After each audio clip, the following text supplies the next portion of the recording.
ces personnes non âgées qui prennent plein de drogue et s'amusent comme des petits fous en écoutant Larousseau. Les sportifs, eux, écoutent Larousseau, prennent aussi des tas de drogue. Mais en plus, ils courent, ils attrapent des ballons, ils se font des tendinites, ils mangent des pâtes. Bon, le jeune gagne peu d'argent, sauf s'il rappe ou qu'il est sérieux à l'école. Et à ce moment-là, il peut devenir le manager de Larousseau et recevoir le prix de la Fondation Jean-Luc Lahaye de la création de jeunes entreprises. Le sportif, lui aussi, gagne pas mal d'argent. Il en gagne même trop par rapport à ce que sa femme, jeune, peut dépenser. Et Dieu sait qu'elle dépense quand elle va faire son shopping avec ses amis jeunes. Alors, vous l'aurez compris, plus que jamais, la jeunesse et les sports sont un seul et même problème. Tous les sportifs ne sont pas jeunes, certes. Guy Dru, par exemple, est même assez vieux. Et tous les jeunes ne sont pas sportifs. Par exemple, ce jeune que nous avons ici. Alors, quel âge as-tu? 12-13 ans, tout cassé. Oui, c'est vrai ce mensonge? J'ai 15 ans. Oui, voilà. La quinzaine bien tassée. Tu pratiques un sport? J'en ai fait un peu en Martinique, je suis champion de France. Mais enfin, ça tient pas debout, hein. Je vous en supplie, oui. Place aux jeunes. Oui, bien sûr. Oui. Alors, évidemment, si j'avais le temps, j'interviewerais, je demanderais également son avis à ce sportif. Mais il y a deux raisons pour lesquelles je ne le fais pas. Un, il est drogué. Et deux, il est dans un état lamentable parce qu'il vient d'apprendre que sa femme couchait avec un jeune. Bonsoir. Et nulle part ailleurs.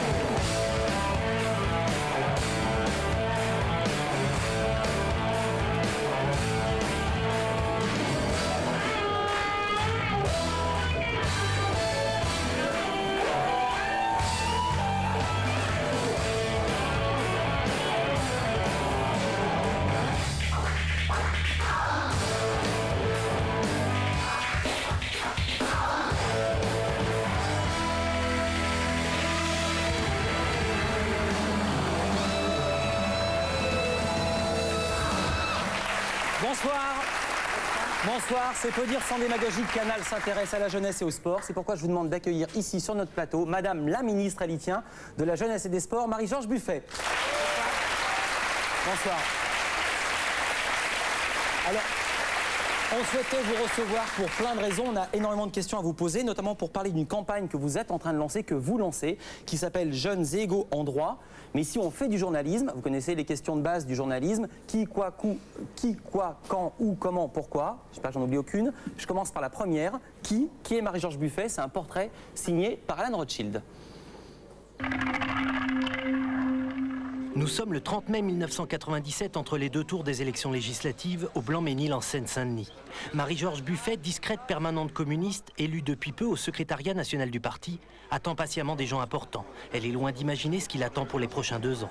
Madame, s'il vous plaît, il y a du beau monde qui vient vous aider aujourd'hui et vous soutenir. Vous êtes contente? Oui, c'est la dynamique de la gauche. Hein. Je crois que c'est valable pour la circonscription, mais c'est valable dans tout le pays. Il y a quelques semaines, Jacques Chirac a eu le génie de dissoudre l'Assemblée et Marie-Georges s'est présentée. Son expérience d'élu est limitée et pourtant elle est en ballottage favorable. Son ami Robert Rue a passé un coup de fil à un ami socialiste bien coté dans les sondages. Et bien que surbooké, ce dernier a accepté de se déplacer. C'est là que Marie-Georges et Lionel se sont rencontrés. Depuis, pour tous les deux, la vie a changé. Monsieur Jospin, c'est l'équipe gagnante là qui se promène aujourd'hui? Dans cette 4e circonscription de Seine-Saint-Denis, oui.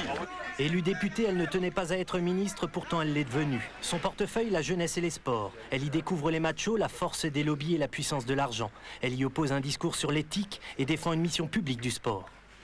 Je pense au sport du village et de la banlieue, au sport qui rassemble les différences, qui construit les solidarités, qui a valeur de repère. Porté par le mondial, son ministère est sacré le plus populaire du gouvernement. Mais quelques jours plus tard, la nandrolone et l'érythropoïétine créent l'événement. La ministre se charge de courage et s'attaque de front au problème du dopage. Pour elle, c'est le respect de la personne humaine qui est en question. Autant l'attitude qui a trop longtemps consisté à minimiser le dopage s'est révélée désastreuse.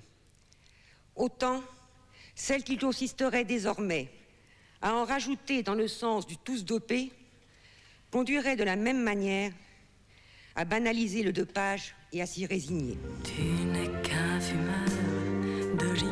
Il me me fallait un défaut pour clore et nuancer ce portrait. Elle adore tirer sur une bonne gitane, m'avait avoué un communiste.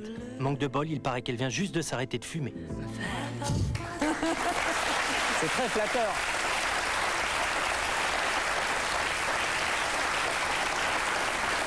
La cigarette, vous tenez toujours bon? Ça fait 5 mois que je tiens. Ouais. Alors le risque, c'est le poids, mais j'essaye de tenir les deux, sportif. le poids et l'arrêt de la cigarette. Je reviens à la campagne Jeunes et égaux en droit. On va voir les affiches qui se présentent. Alors, question de base, de la même façon. Qu'est-ce que c'est que cette campagne? En quoi ça consiste? À qui ça s'adresse? Écoutez, d'abord, c'est une campagne qui a été voulue par les jeunes. Dans tous les conseils départementaux de la jeunesse, cette question des discriminations est venue. Discrimination liée à l'origine. Mais quand je dis l'origine, c'est pas simplement l'origine au niveau des pays. C'est parfois un jeune, lorsqu'il habite tel quartier, dès que ce quartier apparaît dans la demande d'embauche, on lui dit non. C'est la discrimination parce qu'on ne peut pas rentrer dans une boîte de nuit. Parce que lorsqu'on arrive au camping, les portes se ferment, etc.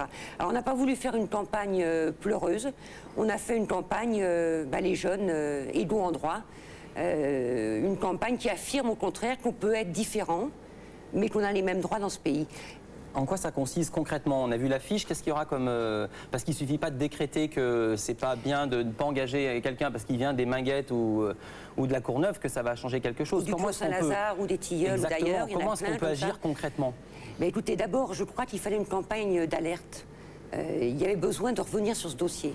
Parce qu'il y a une loi qui existe, une loi contre les discriminations, la loi Guessot, mais c'est très difficile de prouver qu'il y a eu acte de discrimination.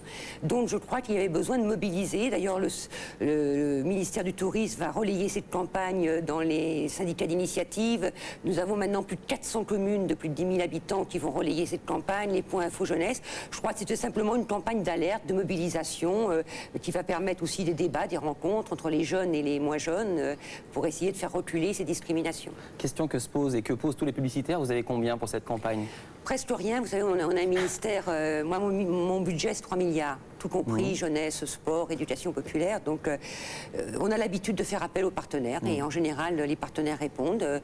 Parfois ce sont des entreprises, parfois ce sont les mairies, parfois ce sont les télévisions. Et comme nous allons suite à ces affiches lancer un concours de films, de scénarios, pour faire des petits films contre les discriminations, je fais appel à toutes les télévisions, donc à Canal+, pour nous aider dans cette campagne. C'est un concours, c'est quoi? C'est un petit peu comme ce qui avait été fait avec les scénarios contre le sida, voilà, fait il y a quelques années. Voilà. Et vous cherchez quoi? Des télévisions ou des gens qui écrivent des scénarios ou les deux? J'appelle tous les jeunes à écrire les scénarios et après je cherche les télévisions qui vont nous aider à sortir ces scénarios. Ouais. On a fait pareil pour l'affiche, on a fait appel aux jeunes, c'est un jeune qui est ici présent, je crois, qui a été choisi, avec le t-shirt blanc, voilà. Qui a été choisi pour son affiche. D'accord. J'ai une question qui n'est pas une boutade. On présente de plus en plus les jeunes, parfois comme un modèle quand c'est la publicité, et parfois comme des sujets à problème, comme c'était des diabétiques ou des gens qui sont en fauteuil roulant. Pourquoi est-ce qu'il faut aider les jeunes? Pourquoi est-ce qu'ils n'arrivent pas eux-mêmes? D'abord, toute une série de jeunes s'en sortent eux-mêmes, ils ne demandent rien à personne, je veux dire. Mais c'est vrai qu'il y a des jeunes aujourd'hui qui connaissent quand même des situations de très grande précarité. Vous savez, nos générations, enfin la mienne, vous êtes plus jeune. Un tout petit peu, pas beaucoup. Lorsqu'on sortait de notre période scolaire, on trouvait le boulot. Et souvent, on trouvait le travail dans une entreprise pour longtemps. Aujourd'hui, beaucoup de jeunes ne trouvent que des petits boulots très courts, connaissent des périodes de chômage parfois de plusieurs années. Bon, qu'est-ce que demandent ces jeunes? Ils ne demandent pas qu'on les prenne en charge, ils demandent simplement qu'on leur ouvre des portes, parce qu'il y a trop de portes qui se ferment devant eux, et puis qu'on les aide dans leurs projets. Bon, c'est ce qu'essaye un peu de faire ce ministère. C'était un ministère interlocuteur des jeunes, et puis après, ils se prennent en main, on les aide, et puis voilà. C'est quelque chose que j'ai souvent montré ici. J'ai une autre rubrique, normalement, où on cherche parfois des jeunes très jeunes, avec 8 ans d'ancienneté. Voilà. Ça. Non mais c'est vrai, c'est sans fin quoi. Et puis quand même, je ne veux pas faire de reproches aux médias. Vous pouvez, si vous pouvez, allez-y. Mais quand vous prenez les mois passés, on a parlé des jeunes à quel propos? À propos de voitures brûlées, à propos de l'augmentation d'un pourcentage d'une catégorie d'insécurité, etc. Est-ce qu'on pourrait de temps en temps, certaines émissions tendent à le faire, parler aussi de jeunes qui montent des projets, qui font des choses intéressantes, qui essayent collectivement, individuellement, de faire bouger les choses. Moi, j'ai envie aussi qu'on parle comme ça des jeunes. Alors, je vais parler d'un jeune qui réussit. Je vais avoir votre sentiment sur le cas de Jérôme Aladière, que je ne sais pas si tout le monde le connaît ici. C'est un footballeur. Il a 15 ans et des brouettes. Et il vient déjà d'être acheté par Arsenal. Alors lui, c'est un jeune qui réussit. Qu'est-ce que ça vous inspire?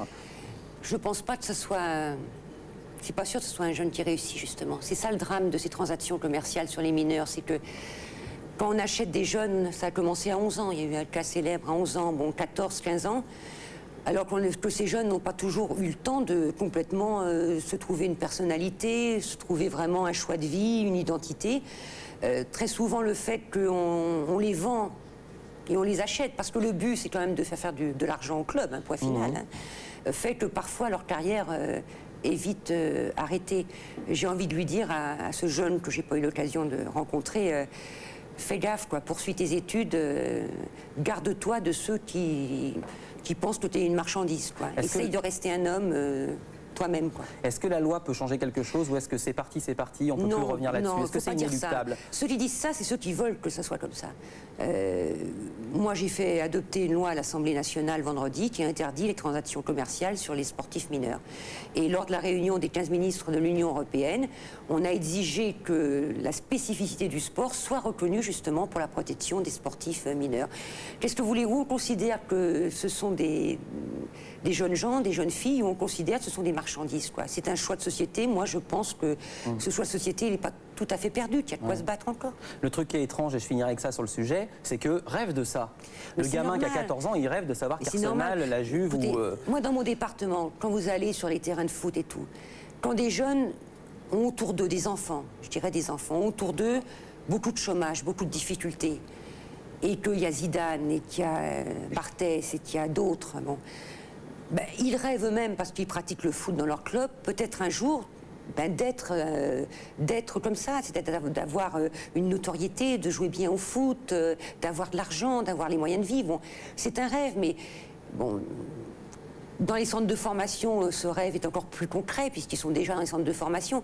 Il faut simplement rappeler à ces jeunes, à ces enfants, que bon, ben, certains, en effet, vont devenir des champions ou des championnes. Et puis d'autres, eh ben, c'est pas le rêve, ils vont peut-être trouver autre chose dans leur vie aussi bien. Mais pour ça, il ne faut pas qu'ils se laissent complètement acheter, quoi. Il faut qu'ils gardent une partie de leur vie à eux. Et peut-être aux parents également. Oui, il faut peut-être aussi des fois le rappeler aux parents. Je finirai comme ça, vous saviez comment il nous l'avait raconté ici, pourquoi Cantona avait choisi Auxerre plutôt que Nice? Non, allez-y. C'était il y a très longtemps, c'était il y a 10 ans, parce qu'à Auxerre, Giroud offrait les chaussettes. Il nous l'a raconté ici. On va parler tout à l'heure de plein de choses, parce qu'il y a le problème du Stade de France, il y a les droits télévision, et on va parler du Tour de France avec Patrick Chêne, on va parler de la Coupe du Monde, de plein de choses. Tout de suite, la météo dans Nulle part ailleurs. Pacific Force à Nice. Mettez le temps à l'épreuve.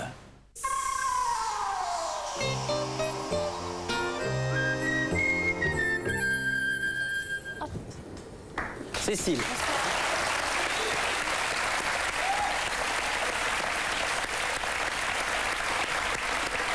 Une jeune qui monte. Une jeune qui monte. Pas dans le sport, hein, mais on essaye.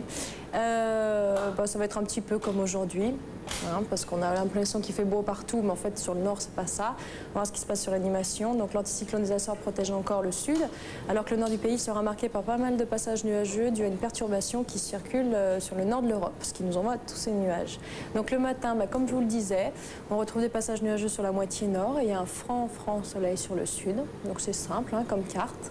En même temps, l'après-midi, c'est sensiblement la même chose et c'est accompagné cette fois de quelques averses sur les Pyrénées. Donc toujours pas mal de nuages sur le nord quand même. Les températures, eh bien, elles sont fraîches sous les nuages et puis elles grimpent sous le soleil. Elles iront de 19 à Quimper, à 27 à Marseille, 21 à Genève, 17 à Bruxelles et 21 à Paris. Voilà, c'est correct. Dimanche en Bretagne, vous n'avez pas de nouvelles? Alors, ça s'arrange à partir de jeudi. Vendredi, franc soleil pour tout le monde. Donc je vous souhaite que ça durera jusqu'à dimanche, en tout cas pour les Bretons. Merci. Ah, mais je suis ici, tu connais tout comme ça, on peut te poser n'importe quelle question. Non, parce que non, pas toujours. D'accord. Pas toujours. Là, parce que là, j'en ai marre d'être sous... C'est gris quand même, un peu en ce moment. Hein. Donc j'ai demandé quand est-ce que ça s'arrangeait. C'est peut-être dommage d'intervenir, dans cette très belle conversation de femmes. Bonsoir, Madame la ministre. Je trouve j'étais là, simple spectateur, chez moi, avec ma femme aussi et mes 8 enfants, et j'ai vu une très belle conversation, en devenir, et j'ai vu une belle conversation de femmes. Oui. J'ai été ému en tant que spectateur et en tant qu'homme aussi. Je tenais à le dire et à en parler pendant une petite demi-heure. T'es arrivé. Si vous me priez de sortir. Non, je trouvais que t'étais arrivé vite pour quelqu'un qui était... c'est ça, mais c'est la modernité. Essayez de me foutre à la porte parce que sinon je n'aurais pas de sortie de prévue. Merci beaucoup. Je crois que c'était une belle intervention, vraiment de qualité et utile. Non, c'était bien. On retrouve tout à l'heure. Une belle intervention. Bravo, Édouard. Merci.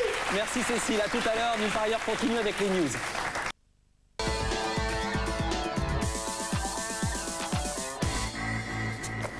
Nulle part ailleurs, les infos, Daphné Roulier. Bonsoir. Bonsoir. La justice va-t-elle sortir de l'ère du soupçon? C'est en tout cas l'ambition affichée du projet de réforme Guigou. Les députés ont commencé à examiner aujourd'hui le fameux volet sur les liens chancellerie-parquet. Le texte souhaite couper le cordon ombilical entre le pouvoir et les procureurs. Une justice moins inféodée, plus libre. On peut toujours rêver. Isabelle Orlance. L'indépendance du parquet est une vieille lune qui brille par son opacité. Officiellement, aucun procureur n'a jamais admis obéir aux instructions de son garde des Sceaux et pas un ministre de la Justice n'a formellement reconnu contrer les initiatives de magistrats frondeurs. Pourtant, la soumission des uns et l'ingérence des autres est une réalité. Exemple mémorable, Jacques Toubon, alors patron, place Vendôme, dépêche un hélicoptère au sommet de l'Himalaya pour rapatrier le procureur Davnas en plein trekking. Objectif, stopper les ardeurs de l'adjoint de Laurent Davnas, qui fait des misères au couple ami Jean-Xavier Tibéri. L'affaire rocambolesque est révélée. Le RPR Patrick Devedjian déclarait récemment qu'elle a contribué à ternir l'image de la formation gaulliste.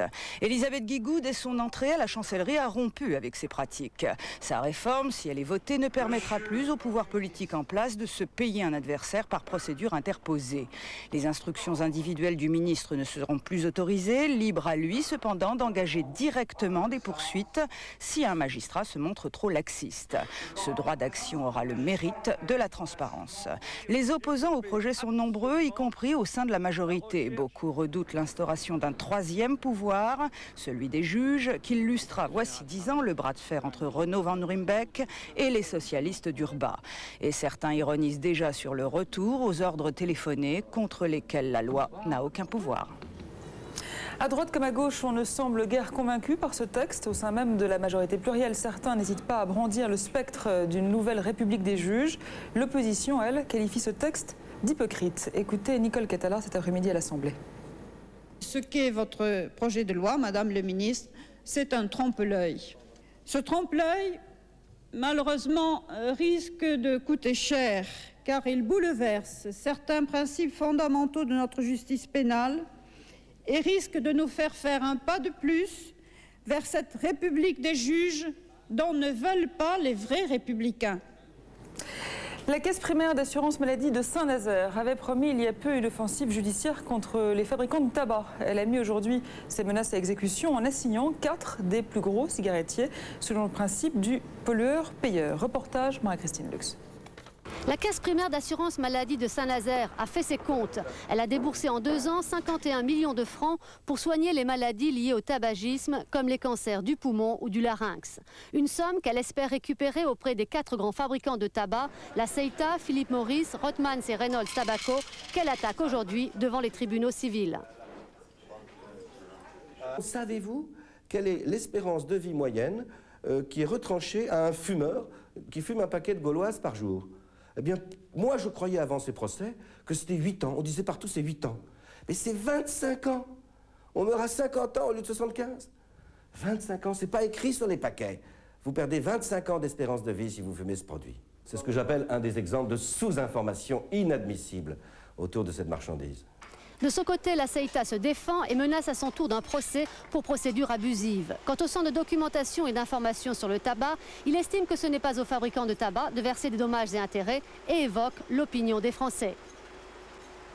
Les Français, je vous l'ai dit, trouvent anormal cette initiative. Pourquoi? Parce qu'ils disent, pratiquement 9 Français sur 10 disent connaître l'existence des avertissements sanitaires. Plus de 8 Français sur 10, selon notre enquête, disent connaître les risques liés au tabac, c'est-à-dire qu'ils revendiquent en tant qu'adultes responsables la liberté de choix de leur consommation. Reste que la sécurité sociale de Saint-Nazaire a déposé 180 pièces justifiant son action. Le scandale de la contamination à la dioxine, les enquêteurs belges pensent avoir découvert l'origine de l'intoxication des élevages. Elle proviendrait de l'entreprise Fauxgras, un fournisseur de graisse animale. Elle aurait livré à ses clients des huiles frelatées, des huiles de moteur qui auraient été mélangées sans doute par inadvertance aux autres graisses. Et puis dans le même ordre d'idée, l'affaire Coca-Cola, où est-ce qu'on en est? Mais elle touche à sa fin. Les analyses complémentaires n'ont rien révélé d'anormal. Néanmoins, le gouvernement joue la prudence. Il a décidé de consulter des experts de l'Agence française de sécurité sanitaire des aliments avant de donner son feu vert à la commercialisation des canettes du groupe. L'actualité à l'étranger avec bien évidemment le retour au pas de charge des réfugiés albanais du Kosovo. Depuis l'arrêt des frappes aériennes, près de 180 000 d'entre eux ont franchi la frontière. 800 000 autres sont sur le départ, prêts à faire le chemin en sens inverse. Et ce malgré les consignes et les appels à la prudence, les appels à la patience des Occidentaux. Aujourd'hui, dans le camp de Stenkovac en Macédoine, c'est Bill Clinton en personne qui est venu les exhorter à patienter le temps de déminer la province, de la sécuriser. Il y a encore quelques semaines, 30 000 personnes sont tassées ici. Aujourd'hui, ils ne sont plus que 10 000. À Kukës, en Albanie, il a suffi d'un week-end pour que le camp se vide quasiment de tous ses occupants, à l'exception de quelques-uns, les laissés pour compte. Patricia Hervé.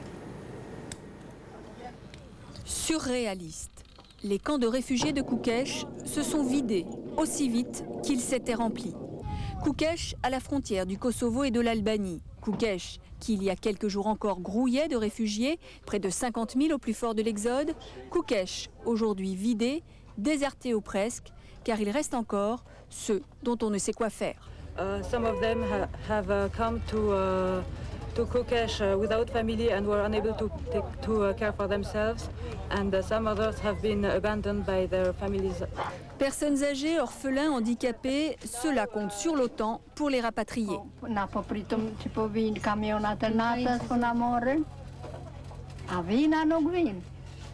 Mais pour l'instant, rien n'est prévu. Les organisations humanitaires et le HCR ont été pris de court par le rush des départs. 15 000 personnes par jour ce week-end. Ils n'ont même pas pu fournir ce qui était prévu, un colis contenant nourriture et produits de survie. Alors, que faire de cela? Attendre, dans l'espoir que leurs familles reviennent les chercher. Des tentes resteront à leur disposition pour une quinzaine de jours encore.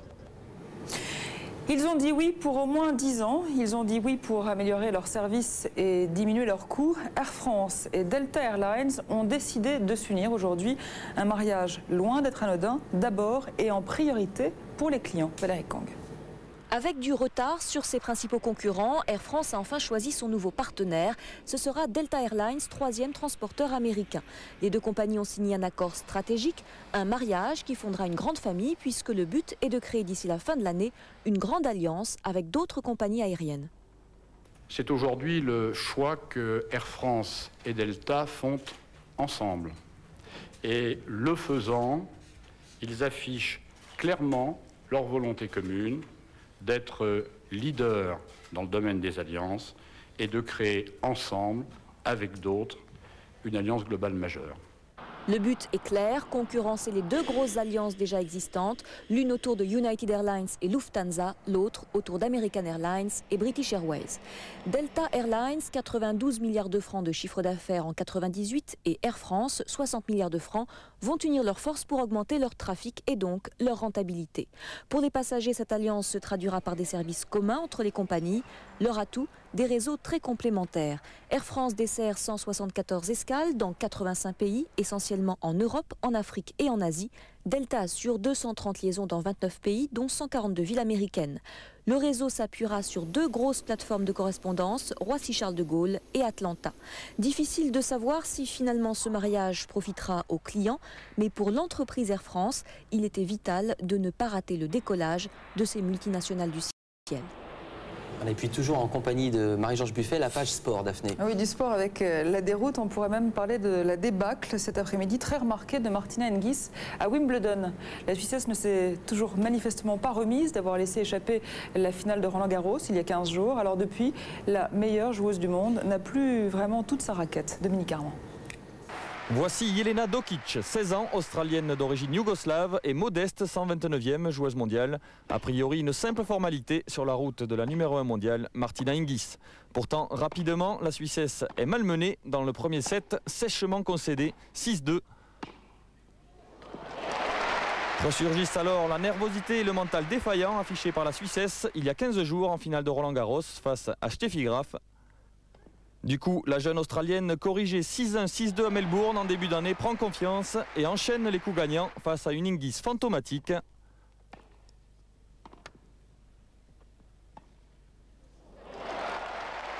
Le score est en conséquence. La Suissesse, vainqueur de l'édition 97 et demi-finaliste l'an dernier, encaisse un terrible 6-0 dans la seconde manche et quitte le tournoi de Wimbledon dès le premier tour.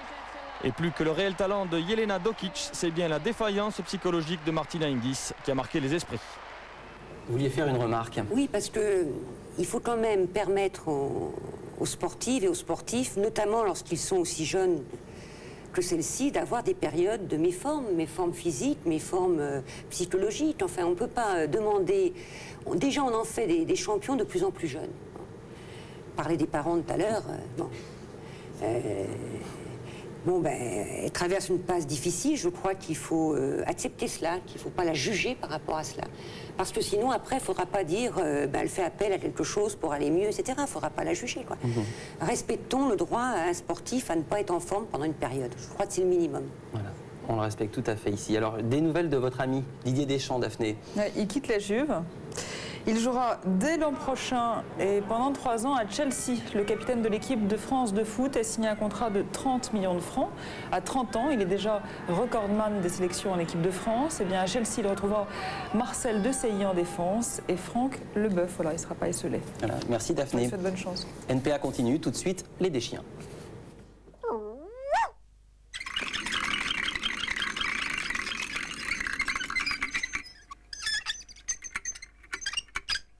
Topi.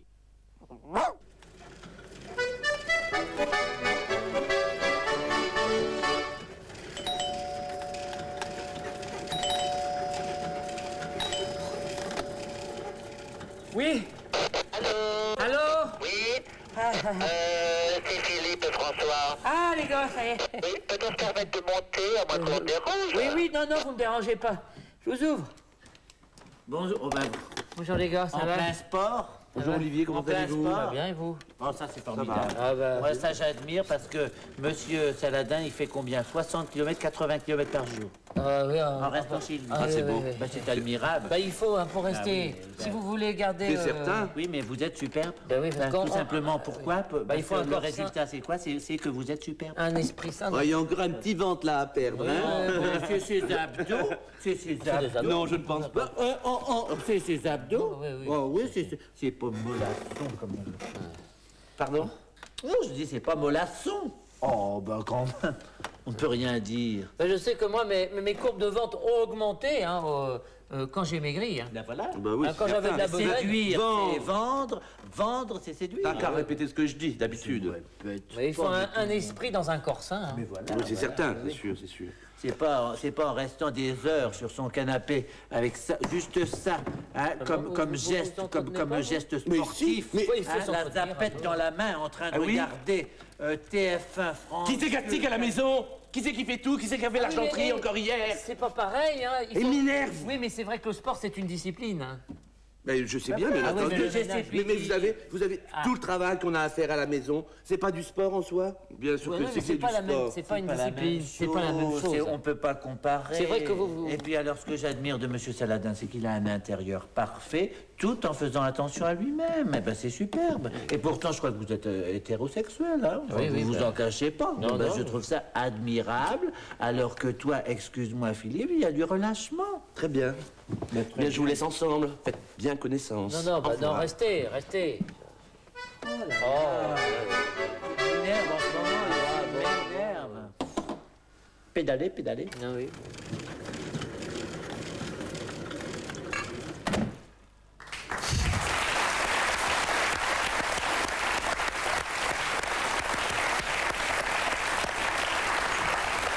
Ça aurait presque pu être dans le journal de Daphné tout à l'heure. Je parlais d'une affaire qui agite un petit peu le milieu du football et qui vous concerne énormément. Il y a en ce moment une bataille entre Canal+ et TPS, les deux bouquets satellites, au sujet des droits de retransmission du football.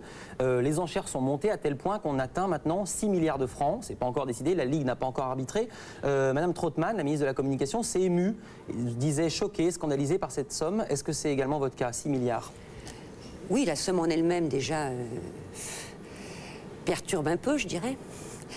Puis surtout, le vrai problème, c'est à quoi va servir cet argent. Premier problème, est-ce qu'on peut penser que les télés, maintenant, ne vont plus retransmettre, je dirais, qu'un sport, quoi. Moi, j'aurais eu envie de voir l'équipe de France de basket hier soir. J'aurais envie de la voir ce soir.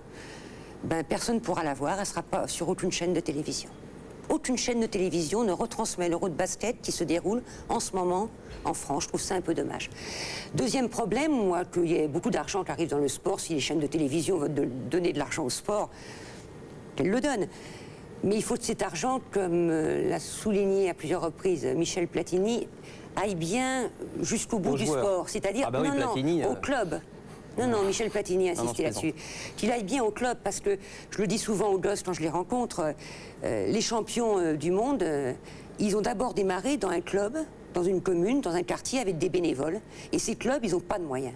Ils n'ont aucun moyen. Pas suffisamment pour encadrer les enfants, pour avoir des éducateurs, pour etc., pour les transporter et tout.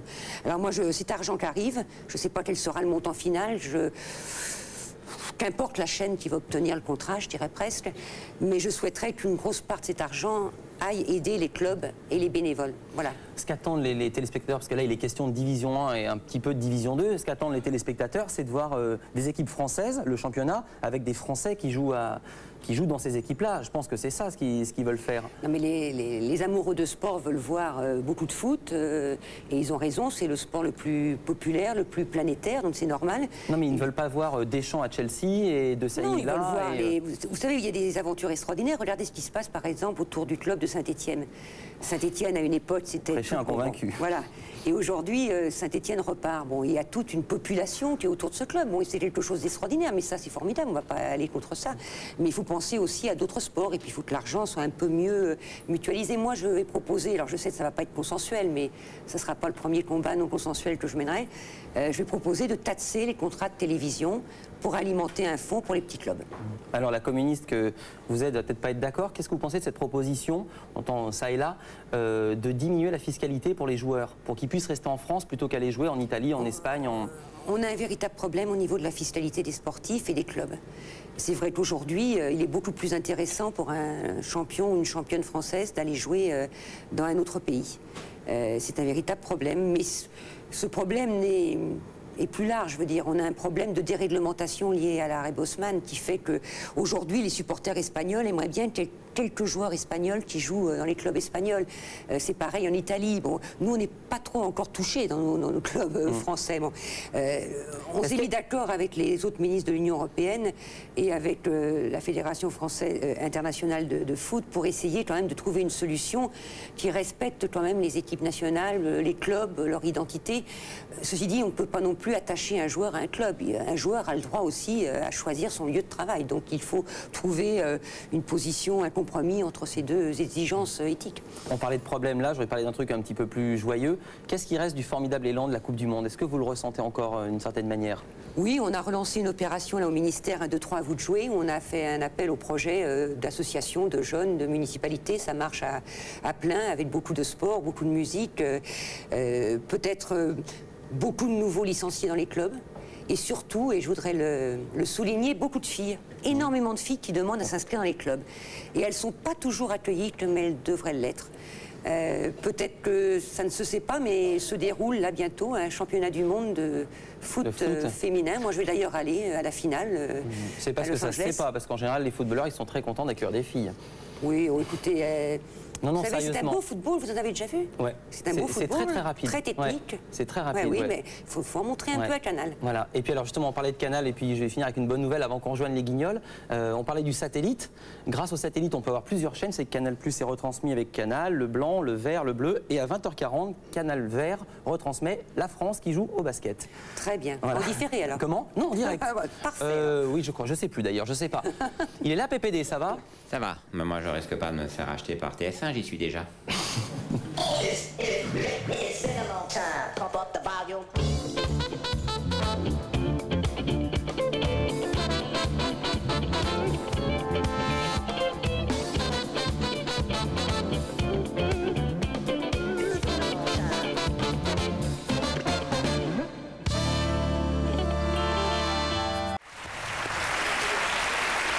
On va évidemment parler de l'affaire Festina tout à l'heure. NPA continue en compagnie de Patrick Chêne de France 2, directeur des sports et commentateur du Tour de France, France Télévisions.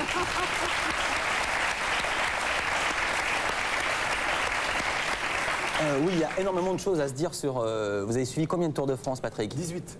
18. Donc vous avez eu plein de choses et on vous a aussi caché plein de choses. Donc on va parler de tout ça. On a un petit duplex qui est prévu avec Laurence Haïm qui est à New York pour donner un éclairage à cette émission. Laurence, est-ce que vous m'entendez? Est-ce que vous nous voyez? Est-ce que vous êtes là? Oui, bah écoutez Philippe, est-ce que vous me voyez? Moi je suis là, je sais qu'on a des problèmes techniques. Est-ce que vous me voyez? On vous voit, mais on ne vous entend pas. D'accord. Voilà, et ben donc j'espère que là, est-ce que vous m'entendez? Là, je vous entends, Laurence. Est-ce que vous m'entendez? Je vous entends, Laurence. Très bien. Alors voilà. Alors voilà, la modernité fait que tout marche maintenant et que donc on va pouvoir dialoguer. Je suis ravie d'être ici en direct avec vous pour vous parler donc du problème de dopage aux États-Unis. Alors vous savez, d'abord, je vais vous présenter une vedette ici aux États-Unis. C'est Monsieur Olympia, un paquet de muscles, parce que vous le savez, les muscles, eh bien, c'est très à la mode ici en Amérique, en Californie, mais aussi sur la côte Est. Et pour avoir de gros muscles, eh bien, il est tout à fait possible d'aller sans ordonnance acheter des produits qu'on appellera en France des produits dopants. Alors il y a une heure, sans ordonnance, j'ai donc pu me procurer ce pot entier de créatine. J'ai également pu me procurer de l'androtestinium. Tout ça sont des produits qui sont, paraît-il, dopants en France, interdits à la vente, mais qu'on peut avoir sans ordonnance donc aux États-Unis. Et j'ai également pu me procurer un pot entier de Refuel, tout ça pour 50 francs. Donc c'est pour vous dire à quel point aux États-Unis on peut avoir ce genre de produits. Et pour expliquer un petit peu ce qui se passe en matière de dopage, je vous propose de regarder ce sujet. C'est l'histoire d'un champion, Mark McGwire, héros de baseball qui bat tous les records en frappant très fort et très loin sa balle. Ce jour de victoire, un reporter fouille le vestiaire du champion. Il découvre un médicament qui permet d'augmenter la masse musculaire. Confession de McGwire quelques heures plus tard. Well, I don't worry about it because it's legal stuff, sold over the counter. Anybody can go in there and buy it. There's absolutely nothing wrong with it. Toute la question du dopage aux États-Unis est posée. Certaines drogues sont en vente libre, mais interdites à l'usage pour les professionnels. Dans un pays où la forme l'emporte souvent sur le fond, il est donc à la mode d'apparaître en bonne santé et d'avoir de gros muscles. Les médecins s'affolent. Selon eux, 1 million d'amateurs se dopent. Danger, dit le corps médical. 25% in one study of anabolic steroid use have a psychiatric illness. Grâce aux déclarations alarmistes du corps médical, l'usage des stéroïdes est interdit aux États-Unis chez les professionnels. Mais il existe un vide juridique. Les amateurs peuvent faire ce qu'ils veulent et multiplient les excès. Des milliers de corps sacrifiés pour la beauté du muscle. Aucun homme politique n'a ici le courage de s'attaquer au problème. Madame le ministre, vous vouliez apporter une précision sur la créatine? Non, parce qu'il faut faire attention. Il y a des produits interdits et il y a des produits qui ne sont pas interdits. On peut le regretter, par exemple, pour la créatine, parce que je pense que, comme l'ont dit certains scientifiques, elle peut avoir des dangers à très forte dose sur la santé des hommes et des femmes qui l'utilisent, et puis ça peut être un produit masquant pour d'autres produits. Donc ne mélangeons pas tout. Des revues telles que celles qu'on voyait, il y en a en France. Et puis il suffit de vous brancher sur Internet et vous allez pouvoir en effet consulter la liste des produits. Donc ça montre justement... En même temps, le CIO se posait la question de savoir s'il fallait ou non l'interdire. Donc c'est pas non plus... moi je soutiens la proposition enfants. Du président Lapacelle, le président de la Fédération française de rugby, qui pense qu'il faut en effet inscrire la créatine sur les listes de produits interdits. Voilà. Et puis Laurence, vous savez, si vous avez suivi l'émission depuis New York, c'est formidable la technique, que Madame le ministre a lancé plusieurs opérations en faveur de la jeunesse et vous voulez nous parler d'opérations pas similaire, mais un petit peu dans cet esprit en Amérique, aux États-Unis. Je sais que vous êtes très attaché, vous ministre, à parler de réhabilitation, notamment dans les quartiers difficiles. Alors vous savez, ici à New York, on le dit dans la presse, la criminalité est en baisse grâce à des initiatives qui impliquent notamment des gens formidables qui s'appuient sur la réhabilitation et le sport. Alors l'année dernière, Pascal Vasselin et moi, nous avions suivi des enfants champions à New York qui voulaient se sortir des quartiers difficiles, qui voulaient se sortir de la violence. Et pour eux, le sport est un combat de vie, c'est aussi une manière de réussir sa vie. Regardez. C'est à quelques kilomètres de New York, dans une des banlieues les plus difficiles. Noël a 11 ans, pour lui le sport est combat de vie.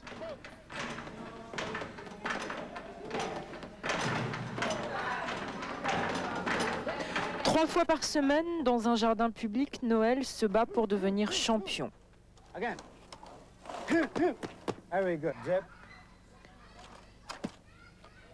Bénévolement, Victor, un adulte, l'entraîne. Il veut ainsi sauver les enfants de la violence urbaine. Victor a obtenu une aide municipale pour l'aider à s'occuper des petits. Depuis qu'il fait cela, drogue et délinquance juvénile sont en baisse de 50% dans le quartier. La communauté entière s'implique. And if we educate them right, they'll be able to help us out as we get older. Okay, but if they're not educated right and they're not taught right, they're going to grow up to face the same problems that we grew up to face. Okay, and I love this guy and I praise him every day, and I thank God, man, for this guy that he had an opportunity, you know what I'm saying, to do good for these kids, man. You know what I'm saying?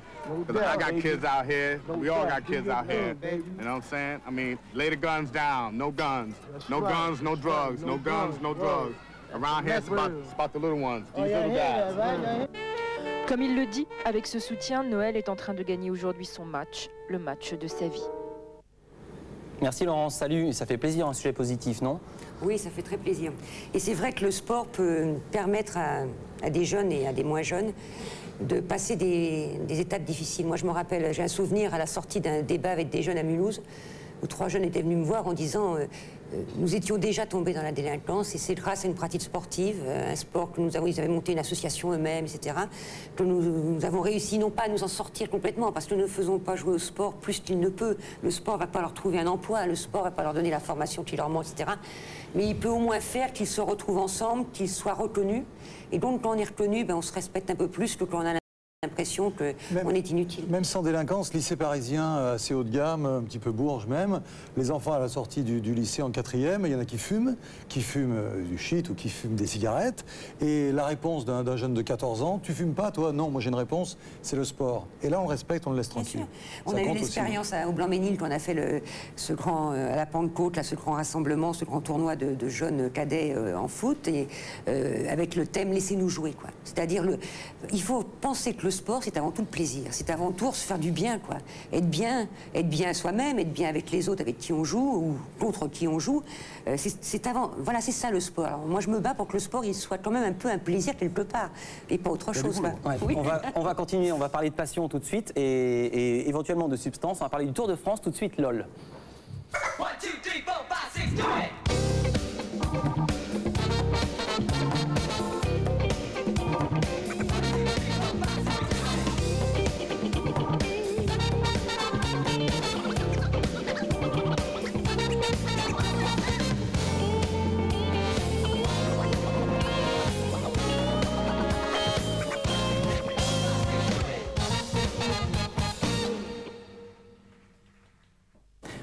C'est Nul par ailleurs en compagnie de Marie-Georges Buffet et de Patrick Chen.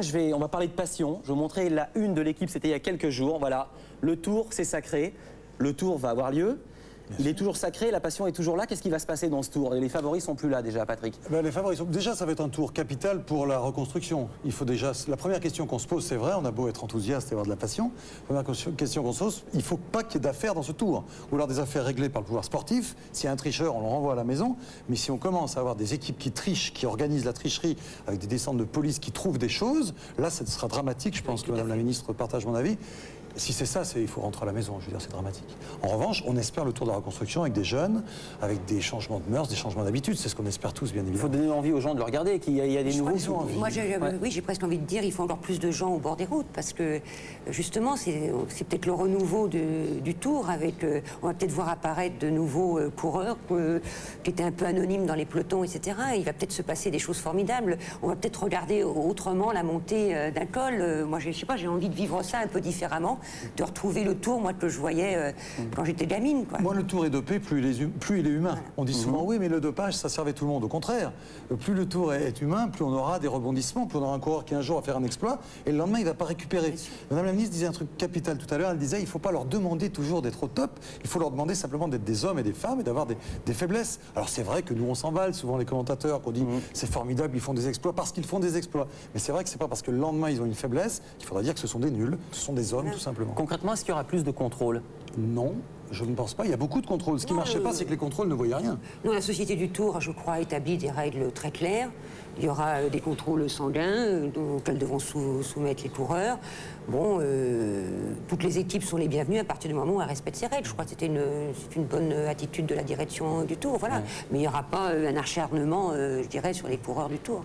On se demande souvent comment ça se passe quand le contrôle se passe. Une petite virgule, un petit cadeau des Guignols. Comment ça se passe chez le médecin? Contrôle. Merci les Guignols. Il y a un paradoxe, on l'a vu l'été dernier. Il y a un paradoxe dans cette histoire de dopage, et je suis très content que vous soyez là tous les deux à NPA, c'est que plus les histoires étaient révélées, plus votre ministère et vous-même avez été populaires, et plus les histoires étaient révélées, notamment par France 2 qui a fait des enquêtes fouillées, plus les journalistes étaient conspués. Non. Moi, je me souviens très bien. Moi, j'ai lu des papiers qui disaient oui, ils fouillent les poubelles. Écoutez, oui, bon, ça c'est. Enfin, je précise comme ça pour ceux qui disent ça, c'est qu'en général. Enfin, je sais pas, j'ai un petit peu une étiquette Tour de France sur le front. Hein. Les gens commencent à. Peut-être à se lasser, à avoir l'habitude, mais jamais dans le Tour. Les gens, ils vous disent simplement, ils ont un réflexe parfois de défense, ils vous disent arrêtez de parler de dopage, parlez d'autre chose. Voilà, Dès que vous discutez avec les gens, et vous leur dites, on parle de dopage parce qu'il y a des faits. Et quand il y a des faits, on en parle, on discute 2 minutes avec les gens comprennent. Mais les gens disent, et je crois qu'on peut le dire avec eux, on ne détient pas la vérité. Il faut simplement les respecter un petit peu. Pardonnez-moi, je ne peux pas vous laisser dire ça. Le journal L'Équipe avait enlevé les autocollants de ses voitures pour ne pas se prendre des pierres. C'était par rapport à la Coupe du Monde de football. Avec Aimé Jacquet? Oui, vous êtes sûr de ça? Oui. Pardon, amende honorable. Alors, amende honorable, pardon. Moi, 15 jours après le Tour de France 98, on a fait une enquête d'opinion et je me suis dit, après ce qui s'est passé au Tour, les Français et les Françaises vont nous dire il faut arrêter. Vous avez raison, mais il ne faut pas nous gâcher la fête. Et en fin de compte, il y avait plus de 70% des gens qui disaient continuez ce combat-là, parce que justement on aime le sport. Parce qu'on a envie que ce sport, il soit quelque chose de bien, quoi, quelque chose... Vous savez, on a fait... Je suis peut-être trop longue, mais on a réuni plein de jeunes pendant la Coupe du Monde. Il y avait plein de débats où on me demandait d'aller, les jeunes rédigeaient des manifestes.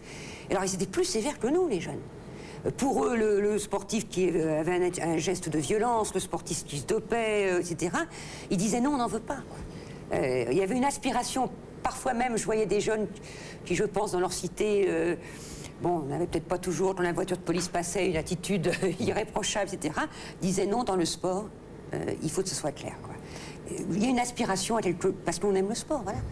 Patrick, c'est au journaliste que je m'adresse. Vous avez suivi, vous avez dit combien de Tours de France? 18. Vous saviez quoi? Vous avez vu quoi? Alors qu'est-ce qu'on savait? On savait déjà ce qu'on a dit. Il y a une règle dans le journalisme que vous connaissez, c'est qu'on parle sur des faits, on ne parle pas sur des rumeurs. Il y a eu des affaires que tout le monde semble avoir oubliées. Abdou Japarov, le sprinter, a été viré il y a 2 ans du Tour pour dopage. On n'en parle pas comme si ça n'existait pas. Bon, pardon de me citer. J'ai fait un bouquin 6 mois avant les affaires de dopage. Je fais un bouquin de 12 chapitres sur le Tour. Ça s'appelle À mon tour, c'est vraiment une ode au Tour de France. Je fais un chapitre complet sur le dopage et je dis, comme tout le monde, je ne suis pas le seul, je dis on ne va pas attendre d'avoir des jeunes morts sur le bord de la route pour s'occuper des affaires de dopage. Les contrôles ne sont pas efficaces. Il faut s'occuper de ça. Mais sur des rumeurs, vous ne faites pas... Quand vous voyez quelqu'un gagner une course, vous ne dites pas, bah tiens, il gagne une course, il doit être dopé. Il y a aussi des règles. Pardon, le financement des partis politiques il y a quelques années, mes confrères de la politique, et j'en étais, puisque j'ai présenté un journal pendant 3 ans, on ne disait pas, tiens, bah dans ce parti, il doit se passer des choses. Quand il y a des faits, le journaliste relate les faits. Alors c'est vrai que maintenant qu'il y a des faits, on s'en occupe beaucoup plus. Et toute la presse avec nous. Mais ce qu'il ne faut jamais oublier, c'est que le dopage, ça ne commence pas avec le Tour de France. Moi, la loi contre le dopage avait déjà été votée au Sénat en mars 98, c'est-à-dire plusieurs mois avant le Tour de France, parce que la réalité du dopage, ce n'est pas que le Tour de France. Il faut sortir justement de cette vision dopage égale Tour de France, dopage égale cyclisme. Et dopage égale argent. Moi, j'ai... Parce que les jeunes, pardon Madame la Ministre, les jeunes très jeunes de 15 ans se dopent, c'est ce qu'on nous dit aujourd'hui. Donc ne disons pas cette phrase, il y a des sponsors, il y a de l'argent, donc on se dope. C'est pas vrai, c'est une tricherie par rapport au sport. Oui, enfin, il y a quand même un aspect de modèle par rapport aux champions, etc. Mais c'est vrai qu'au numéro vert écoute dopage, on a eu plus de 15 000 appels concernant 74 disciplines sportives différentes. Il y a un numéro vert écoute dopage. Ah, bien sûr, et qui représente près de la moitié sont des mineurs. Alors, quand je dis ça, attention, c'est pas tous dopés. Moi, je contredis cette idée tous dopés, mais ils sont inquiets. On leur propose quelque chose, ils veulent savoir si c'est un produit dangereux ou pas, leurs copains, etc., ils parlent. Et comme c'est anonyme, comme il n'y a pas de risque, bon, ben, ils s'ouvrent, y compris des sportifs de haut niveau qui n'osent pas parler, parce que c'est difficile de parler à sa famille, c'est difficile de parler à son entourage, bon, qui à travers ce numéro rencontrent des médecins, des psychologues qui peuvent les guider. Et donc, voilà, c'est important qu'on sache qu'il n'y a pas que le cyclisme, donc c'est un combat qui vaut le coup d'être mené pour les mômes, quoi, je crois, c'est ça, pour les mômes et pour le sport. On va essayer de mettre le numéro tout à l'heure. 2 qui ne sont pas dopés, Édouard et Lol.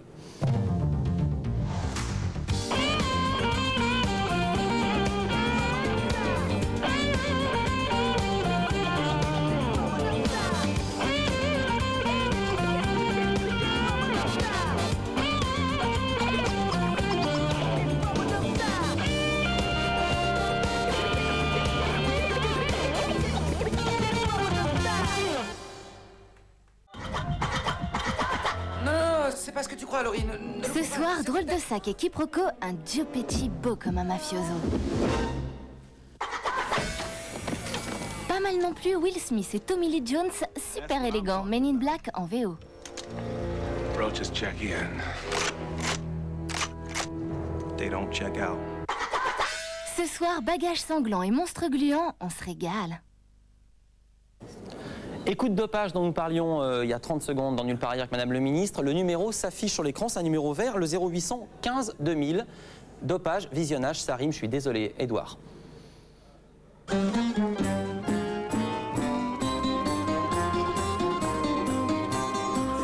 Voyageur, pourquoi je sors de l'ombre? Vous m'avez appelé, me voici, me voilà. Bonsoir, j'étais un jeune, c'est complètement inattendu. Alors, bonsoir jeunes.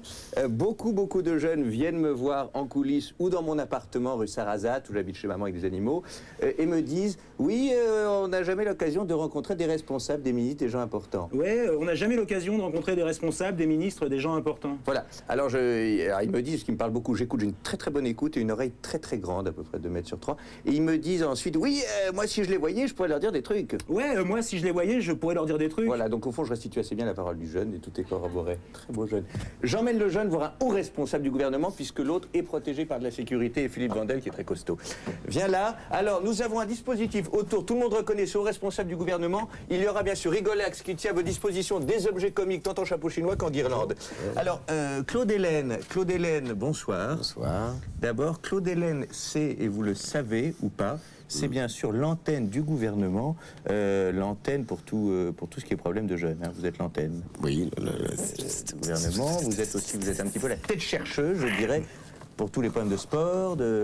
Vous êtes un nez qui renifle. Vous allez mimer tout ce que je dis ou pas? Oui, absolument. Bon. En fait, le gouvernement vous envoie comme une sorte de petite automobile.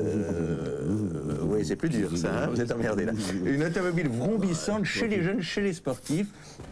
Et on voit ce qui se passe. Alors, je vais vous mettre face à un jeune qui est là. Oui, je suis là. Oui, c'est pas important de le signaler. Oui, ça vous a bien stressé. Et vous êtes tendu, ça va vous en tirer bien. Qu'est-ce qui va se passer, Claude Hélène, pour les jeunes sportifs? Qu'est-ce que vous proposez au GVT, au gouvernement? Oui, c'est une question, j'y réponds de manière assez pertinente du reste. Le jeune cherche un atout. Le jeune, c'est ça. Il cherche, quoi? Qu'est-ce qu'il fait?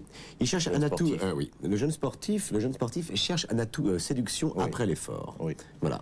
Alors, est-ce que c'est pour ça que vous lancez en ce moment avec le Baba ce parfum, parfum pour jeunes, PPJ, sous forme de flaconnette de 8 litres? Voilà. C'est pour ça? Oui, en effet. C'est exactement pour ça. Alors, je me permets de dire, Claude Hélène, ça va sentir bon. Non. Très mauvais. Parce qu'en fait, soyons clairs, et soyons très clairs, c'est la vérité. Il ne faut pas se leurrer. Le jeune recherche pour un bon prix une bonne quantité. D'accord, donc ça va pas sentir bon, mais il y en aura beaucoup. Il y en aura beaucoup, on est surstocké. Il est stressé, votre ministre. Ah oui, je suis un peu... Alors, voilà justement l'image du parfum du PPJ, du parfum pour jeunes. C'est le mannequin de sport Michael, qui va incarner sur nos écrans, sur nos scènes... Pourquoi vous avez choisi Michael d'ailleurs? La pêche. Je comprends pas. D'accord. Vous portez un complément capillaire, non? Oui. Est-ce qu'il ne faudrait pas peut-être un peu plus de transparence en tant que féministe? J'accepte cette transparence et... Voilà. Ah oui, là forcément, je préfère être il faut savoir que vous êtes podologue d'origine, vous êtes 20 ans au service du pied. Donc ça, merci madame. Voilà, je vais maintenant prendre les commandes pour le self. Un double cheese. Et puis je vous signale qu'à partir de la rentrée, c'est l'animateur Nagui qui me remplacera au centre de visionnage. On peut le joindre facilement ou pas? Oui, vous pouvez le joindre. Merci. La pêche. Non, c'était bien aujourd'hui, on pourra le travailler pour demain la même. Édouard Baird et sa bande de jeunes. Je le fais vite, demain on change complètement de substance parce que NPR recevra les 3 auteurs du livre du cannabis et également Fred Diffenthal et Zoé Félix pour la fête du cinéma. Madame Buffet et Monsieur Chêne, un mot du tour qui s'annonce. Monsieur Vandel, allez-y Madame la Ministre. J'espère que ça va être un beau tour où on va avoir des moments de passion, d'émotion. Voilà, moi je l'attends avec une certaine impatience, quoi. J'en ai un peu assez qu'on en parle. Vous avez hâte que ça roule. Voilà, je veux que ça roule et puis je veux que ça se passe bien surtout. Patrick? Ben nous, on fera notre boulot, c'est-à-dire qu'on parlera de ce qui se passe sur le Tour, et j'espère qu'on parlera beaucoup de sport. C'est pas nous qui allons décider, mais c'est mon grand souhait, bien sûr, qu'on parle de sport et le plus possible de sport. Première étape, le prologue, c'est le... C'est le 3 juillet au Puy du Fou, et puis il y en a qui sont pas là, on les regrette aussi, parce que ça reste des hommes de grande qualité qui ont fait des choses formidables. J'espère qu'ils seront là l'année prochaine. Et moi j'ai rendez-vous à Saint-Nazaire, le lundi qui suit, juste, parce qu'on a une grande initiative des jeunes de Saint-Nazaire autour du Tour de France. Donc il va se passer beaucoup de choses très sympas, de la musique et tout autour du Tour. On n'a rien changé la couverture, hein. Toutes les émissions, on y croit et on croit côté sportif. Merci d'avoir été parmi nous. Merci. Nulle part ailleurs, c'est fini pour aujourd'hui. Ça continue demain. À demain. Salut.